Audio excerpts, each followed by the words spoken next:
Je voudrais vous saluer dans le nom de notre Seigneur Jésus-Christ. Notre culte spécial, exceptionnel, va nous conduire à lire deux textes dans la parole de Dieu. Le premier texte se trouve dans le livre des Psaumes, le psaume premier. Heureux l'homme qui ne marche pas selon le conseil des méchants, qui ne s'arrête pas sur la voie des pécheurs et qui ne s'assied pas en compagnie des moqueurs, mais qui trouve son plaisir dans la loi de l'Éternel et qui la médite jour et nuit. Il est comme un arbre planté près d'un courant d'eau qui donne son fruit en sa saison et dont le feuillage ne se fructifie point. Tout ce qu'il fait lui réussit. Il n'en est pas ainsi des méchants. Ils sont comme la paille que le vent dissipe. C'est pourquoi les méchants ne résistent pas au jour du jugement, ni les pécheurs dans l'assemblée des justes. Car l'Éternel connaît la voie des justes et la voie des pécheurs mène à la ruine. Le deuxième se trouve dans Apocalypse, au chapitre 2, le verset 8. Écrit à l'ange de l'église de Smyrne, voici ce que dit le premier et le dernier, celui qui était mort et qui est revenu à la vie. Je connais ta tribulation et ta pauvreté, bien que tu sois riche, et les calomnies de la part de ceux qui se disent juifs et ne le sont pas, mais qui sont une synagogue de Satan. Ne crains pas ce que tu vas souffrir. Voici, le diable jettera quelques-uns de vous en prison, afin que vous soyez éprouvés et vous aurez une tribulation de 10 jours. Sois fidèle jusqu'à la mort et je te donnerai la couronne de vie. Que celui qui a des oreilles entende ce que l'Esprit dit aux églises. Celui qui vaincra n'aura pas à souffrir la seconde mort. Apparemment, ces deux textes n'ont aucun rapport. Mais quand on regarde véritablement de très près, nous pouvons tirer un rapport. Il est dit, sois fidèle jusqu'à la mort. Et de l'autre côté, il est dit clairement, mais qui trouve son plaisir dans la loi de l'Éternel, qui la médite jour et nuit. Je voudrais vous donner les bienfaits de la méditation de la parole de Dieu, la fidélité dans cette méditation-là. Elle est capitale pour nous en ces temps qui sont les derniers. Nous n'ignorons pas les temps dans lesquels nous sommes. C'est vrai, nous sommes dans les temps qui sont les derniers. Et dans ces temps derniers-là, il y a beaucoup de souffrances, beaucoup de tribulations, beaucoup de persécutions. Ici, dans le premier texte, la persécution qui est infuse ou même diffuse, qui est même latente, se présente comme un conseil. Il dit l'homme qui ne marche pas selon le conseil des méchants. Donc, en ne marchant pas selon le conseil des méchants, c'est une forme de persécution que nous subissons de la part des méchants, qui ne s'arrêtent pas sur la voie des pécheurs.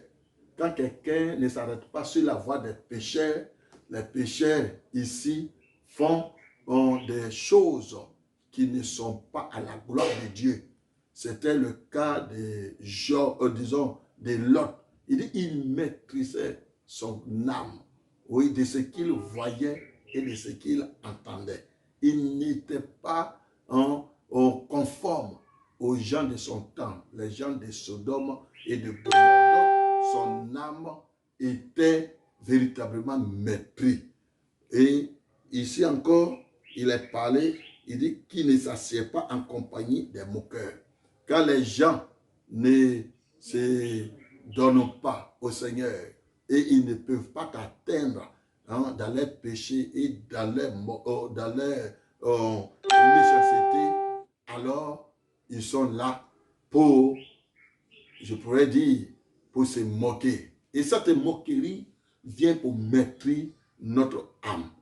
Et dans le second texte, il est dit, je connais ta tribulation.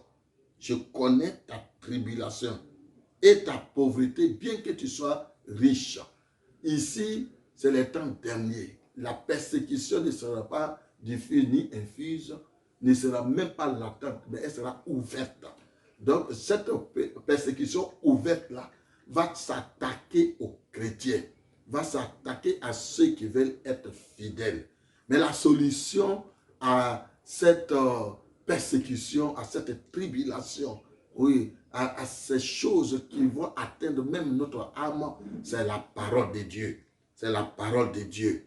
Et c'est important pour nous aujourd'hui en tant qu'enfants de Dieu. Oui, il nous faut réellement nous ancrer dans cette parole-là. Bientôt, il y aura même des confinements. Et ces confinements vont s'attaquer à tous.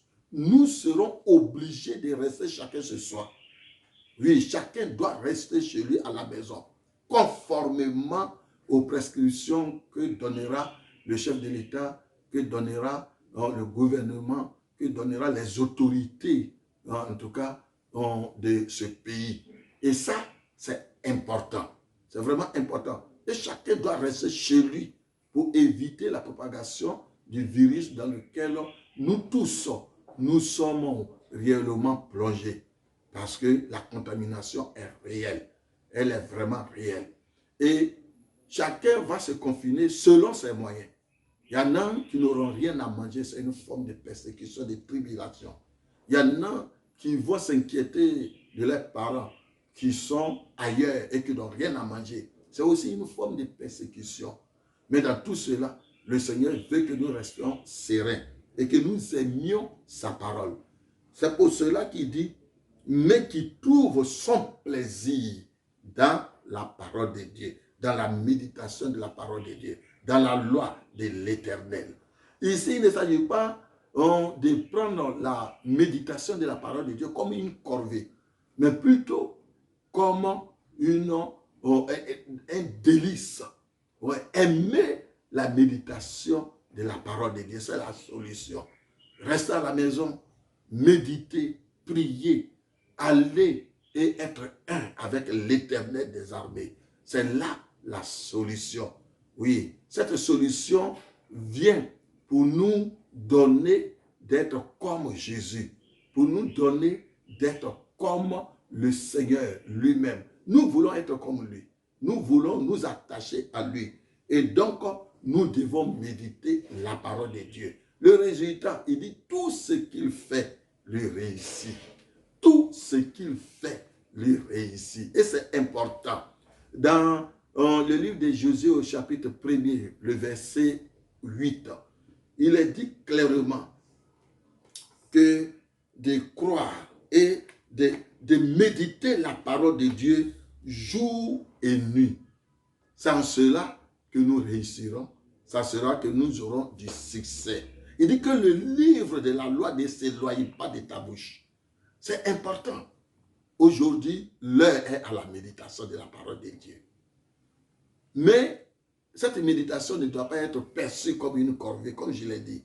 Il faut aimer la parole de Dieu. Il faut que la parole de Dieu soit comme des délices, du miel, la nourriture de notre âme.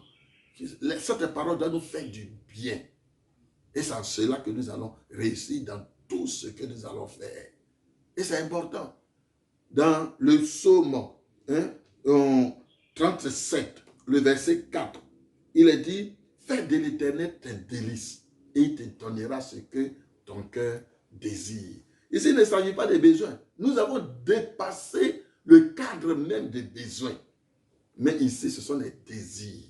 Qu'est-ce que nous désirons? Qu'est-ce que nous voulons? Le vœu de notre cœur, les délices de notre cœur. Et Dieu est capable de les faire. En donnant quelques exemples, nous pouvons voir le cas de Joseph.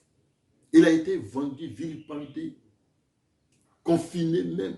Il est devenu esclave. Et il a été mis au rang des malfaiteurs. Mais Dieu était avec lui-même en prison.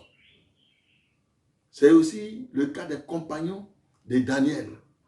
Ils ont été vendus comme esclaves. Même, ils ont été mis dans la fournaise, mais la fournaise est devenue quoi?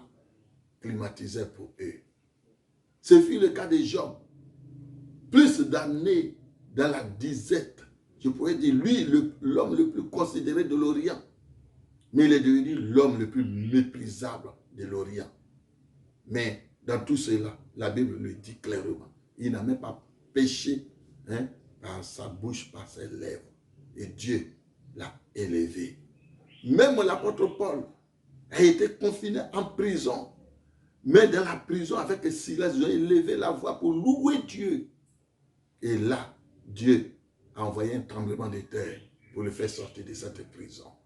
Frères et sœurs, ne voyez pas le confinement comme une malédiction, comme une tribulation. Même si vous le persévérez comme ça, mais soyez en communion étroite avec Dieu. C'est ici une occasion pour vous de vous rapprocher de l'Éternel. Dans la prière, dans la méditation de la parole de Dieu. Et vous verrez la solution à toutes choses. Ce virus diabolique qui nous a été imposé ne restera pas infiniment sur nous. Dieu a une solution. Prions et ne méprisons pas les gestes simples que nous donnent les scientifiques. Que Dieu vous bénisse et qu'il vous guérisse votre foi. Amen.